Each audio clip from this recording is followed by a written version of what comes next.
दीपक वोरा हमारे साथ हैं, एक्स डिप्लोमेट। दीपक वोरा साहब, अभी मैं कांग्रेस की राष्ट्रीय प्रवक्ता सुप्रिया श्रीनेत का एक एक्स पर पोस्ट देख रहा था जिसमें उन्होंने एक वीडियो डाला है।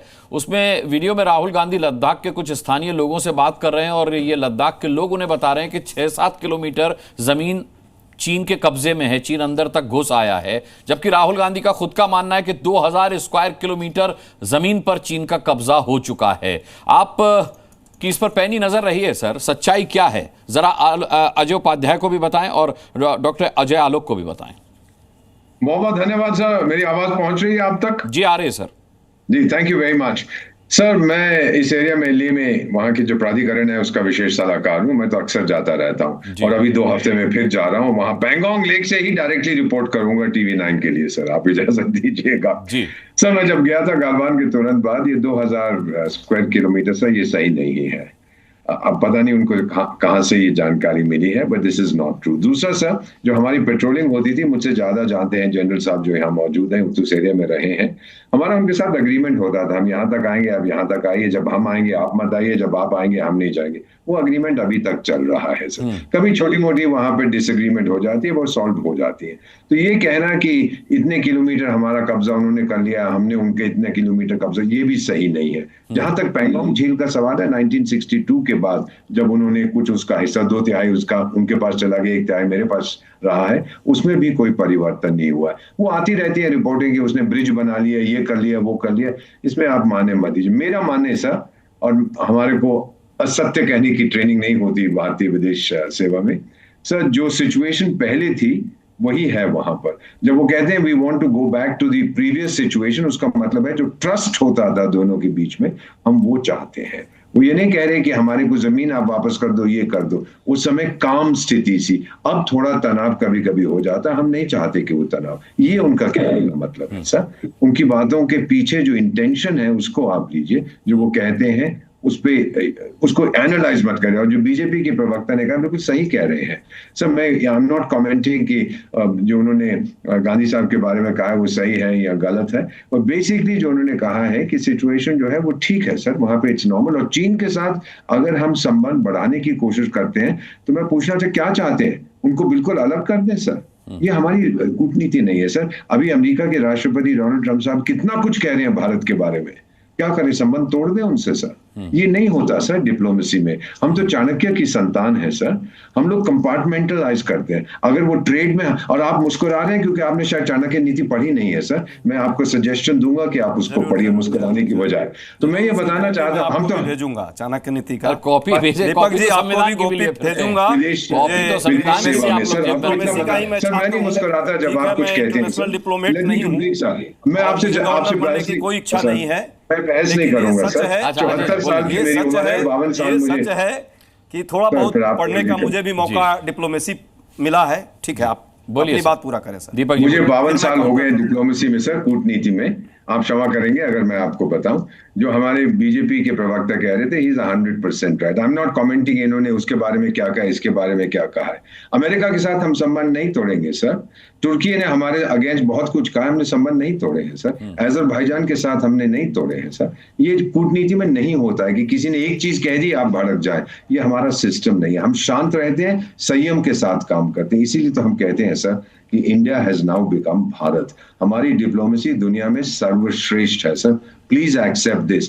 125 देश जो ग्लोबल साउथ के हैं वो खुद कहते हैं, मैं नहीं कह रहा, कि भारत हमारा रोल मॉडल है सर।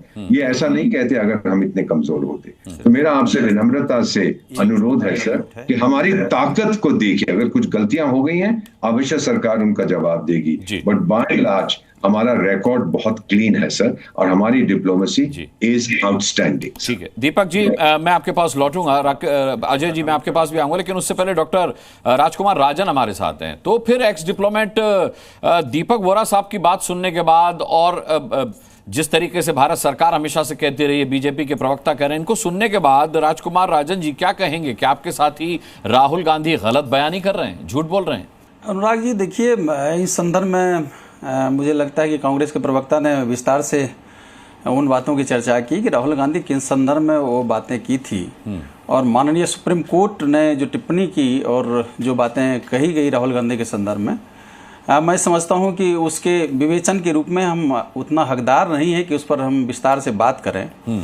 लेकिन दो बातें बहुत महत्वपूर्ण सुप्रीम कोर्ट ने और भी टिप्पणी की है, वह गौर करने लायक बात है और सरकार और सत्ता को समझने की जरूरत है इस पर। सुप्रीम कोर्ट ने कहा कि सवाल उठाने के लिए अलग उचित मंच है, और वह मंच क्या है, संसद में क्यों नहीं कहते।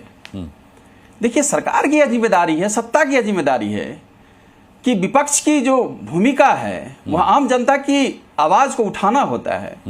जब भी कोई आवाज उठने की बात होती है, देश हित राष्ट्र हित की बात होती है, जब भी कोई बात माकूल जवाब देने की बात होती है, कोई सवाल जवाब करने की बात होती है, संसद में आवाज उठाने की बात होती है, विपक्ष की भूमिका को, विपक्ष के आवाज को दबाने का प्रयास किया जाता है। अभी देखिए, दो संदर्भों में आप अभी तत्कालिक रूप से जो मुद्दे उठाए गए, उन मुद्दों के लिए कितना संसद भवन में के बाहर आंदोलन करना पड़ा। ऑपरेशन सिंदूर पर बात रखने के लिए आंदोलन करना पड़ा। की बात करें, किस देश की संसद भवन की बात कर रहे हैं? मुद्दे पर अभी भी आंदोलन चल रहा है। मैंने तो राहुल गांधी का पूरा भाषण सुना, मैंने तो नहीं देखा कि विपक्ष की आवाज को दबाने की कोशिश की गई हो, बल्कि मैंने तो ये देखा कि सदन से किस तरीके से विपक्ष ने वॉकआउट किया, खासकर कांग्रेस ने वॉकआउट किया। जब बोलने की बारी आती है तो संसद से वॉकआउट कर जाते हैं, आप बाहर जाके संसद के धरना देते हैं। किसने रोका बोलने से? अनुराग जी, पूरा देश ने देखा है। अच्छा। ऑपरेशन सिंदूर पर कितने धरने दिए गए, संसद भवन के बाहर कितने सांसदों ने विपक्ष की पूरी जितने दल थे वो सबने विरोध किया, सबने आवाज उठाई। अच्छा, क्या आवाज उठाई? सिंदूर पर बहस होनी चाहिए। अच्छा। और लगातार उस पर विरोध दर्ज की गई, और कितने विरोध दर्ज किए, कितने सारे मुद्दे उस पर आ जाते, लेकिन कई दिन लग गए उसको स्वीकार करने के लिए। ऑपरेशन सिंदूर पर हम बहस कराएंगे, और SIR जैसे मुद्दे संवेदनशील मुद्दे जो हजारों लाखों मतदाताओं को सूची से बाहर करने की प्रक्रिया चल रही है, उस पर तो अभी भी सरकार नहीं मान रही है। तो यह जो सुप्रीम कोर्ट की जो टिप्पणी है, इस पर सरकार को और सत्ता को ठीक से समझने की जरूरत है। अच्छा, अजय आलोक, और इस पर विचार करने की जरूरत है। ठीक है, अजय आलोक कुछ जोड़ना चाह रहे हैं। अजय आलोक बोलिए। मैं आरजेडी के अपने मित्र को यह बताना चाहता हूं कि ऑपरेशन सिंदूर पे बिजनेस एडवाइजरी कमेटी में तय हो गया था कि प्रधानमंत्री के ये इन्हीं आपके विपक्ष का ही डिमांड था कि प्रधानमंत्री के लौटने के बाद हो। हाँ। और प्रधानमंत्री के लौटते ही विदेश से ऑपरेशन सिंदूर पे लोकसभा राज्यसभा दोनों में खूब चर्चा हुई, और राहुल गांधी भी जबरदस्त बोले। कितना बोले सब लोगों ने सुना, अंग्रेजी में हिंदी में घुमा घुमा के बोले, और उसका जब जवाब मिलने का समय आया तो आप लोग भाग गए। पहली बात तो ये SIR पे सदन में चर्चा नहीं हो सकती है, इसलिए नहीं हो सकती है क्योंकि बिजनेस हाउस रूल्स होते हैं। ये मामला सुप्रीम कोर्ट में पेंडिंग है, 12 तारीख को सुनवाई है। कैसे सदन में चर्चा करेंगे? सदन नियमों से चलेगा कि किसी एक व्यक्ति के मन से? बात पर आप खुद ही बोलिए, आप तो पढ़े लिखे हैं डॉक्टर साहब। अजय जी अभी बता रहे थे हमारे दीपक जी को चाणक्य नीति के बारे में। चाणक्य नीति अजय जी ने भी पढ़ा है, तो चाणक्य नीति तो दीपक जी, फिर मैं बोलूंगा कुछ, अजय जी फिर गुस्सा जाएंगे। अब चाणक्य नीति तो यह भी कहती है कि विदेशी कोख से पैदा हुआ बच्चा कभी देशभक्त नहीं हो सकता।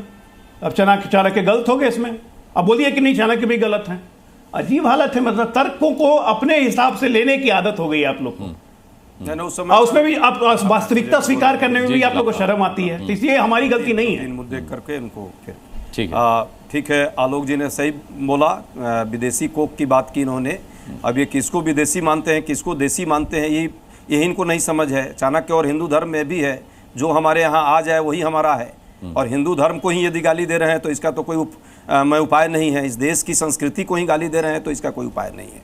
ये अलग बात है कि चाणक्य नीति ये भी कहता है कि जो बेटा विदेश में या बेटी विदेश में जाके पढ़ने लगे वो भी आपका नहीं रहता और राष्ट्र विरोधी हो जाता है। विदेशी को उसको भी मान लिया जाता है, चूंकि मानसिक तौर पे वैसा हो जाता है। तो आपको समझ ये कब चाणक्य नीति ने कहा? ये कहां से चाणक्य नीति निकाल के लाया है? अभी नया वाला चाणक्य, ये चाणक्य नीति कहां से निकाल के लाया? जब तर्क नहीं हो तो तर्क, आप लोग चाणक्य नीति भी तो बनाया है। जब आगे बढ़ते हैं, कहां की चाणक्य नीति दिखाइए। एक बात बड़ी अच्छी कही, नहीं क्यों आगे बढ़ते हैं?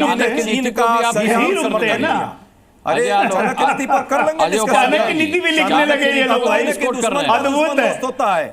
यहाँ तो दुश्मन का दुश्मन यहाँ दोस्त बना रहे हैं। आप देख रहा है, पाकिस्तान और चाइना दोनों मित्र है। सरेआम इस ऑपरेशन सिंदूर में कौन पाकिस्तान गया था? अजय जी, एक मिनट, 10 सेकंड दीजिए मुझे। अजय जी, मेरा एक सब उत्तर दे दीजिए। Live Ajay ji 10 second, Ajay ji 10 second, एक सवाल और फिर चाइना ने हमारा क्या किया? चाइना ने क्या बिगाड़ा? पाकिस्तान, ये गलत बात है। अरे ये गलत बात है। देश को गलत जानकारी मत दीजिए। नहीं, एकदम गलत जानकारी नहीं है। भारत का क्या बिगाड़ा? चाइना ने क्या बिगाड़ा बताइए? सुनिए, अच्छा किया, हवा निकाल दी, अच्छा किया आप अमक गए, अच्छा किया आप अमक गए। और क्या ये आर राहुल सिंह झूठ बोल रहे हैं, उपसेना प्रमुख। अरे आर राहुल सिंह ने झूठ बोला। कहां से उठा करके आर राहुल सिंह चीन ने ये कर दिया, वो कर दिया, जो उपाध्याय आप क्या करते हैं भाई? 2025 को आर राहुल सिंह जो उप सेना बदहवासी का लक्षण है, इनपुट दे रहा था चाइना सारे चीजों का हमारे पाकिस्तान को। सिर्फ देश की सेना की बात नहीं मानेंगे, देश की सरकार की बात नहीं मानेंगे, यहाँ वहाँ आए बाएं शाएं कहीं की भी रिपोर्ट उठा लाएंगे, किसी का भी बयान सुनाने लगेंगे। इसी तरह देश की सेना कह रही है, उस पर भरोसा नहीं है। डोनाल्ड ट्रंप की बात मानेंगे, चीन की वेबसाइट देखेंगे, देश के सेना प्रमुख का अपमान कर रहे हैं, अपने देश की देश के सेना उप प्रमुख का अपमान कर रहे हैं। क्या दिक्कत है? अरे देश के सेना उप प्रमुख का अपमान कर रहे हैं। अच्छा, मेजर जनरल अश्विनी सिवाच हमारे साथ हैं, बड़े रेस्पेक्टेड गेस्ट हैं हमारे, वो वहां पर रहे भी हैं। अब सुनिए, ये आए बाएं शाएं छोड़कर सुन लेते हैं। जो आदमी वहां रहा, जो शख्स वहां रहा, उसकी बात सुनिए। सेना उप प्रमुख, अरे छोड़िए ना, मेरे क्या बात कर रहे हैं? जिनकी आप बात कर, एजेंडा है आपका। नहीं एजेंडा नहीं। अच्छा अश्विनी सिवाच एजेंडा चलाएंगे यहाँ पर। अश्विनी सिवाच एजेंडा, अरे कमाल कर रहे हैं। मेजर जनरल पर आप शक कर रहे हैं, यही दिक्कत है कांग्रेस पार्टी की। मैं मेजर जनरल को ला रहा हूँ, आप कह रहे हैं आप एजेंडा चला रहे हैं। देश की सेना एजेंडा चलाती है। अजय उपाध्याय देश की सेना एजेंडा चलाती है। कमाल कर रहे हैं, कमाल कर रहे हैं। हमारे राहुल सिंह जी का आप सम्मान कर रहे हैं। नहीं, चाइना के बारे में उन्होंने कहा लाइव इनपुट दे रहा था। ठीक है।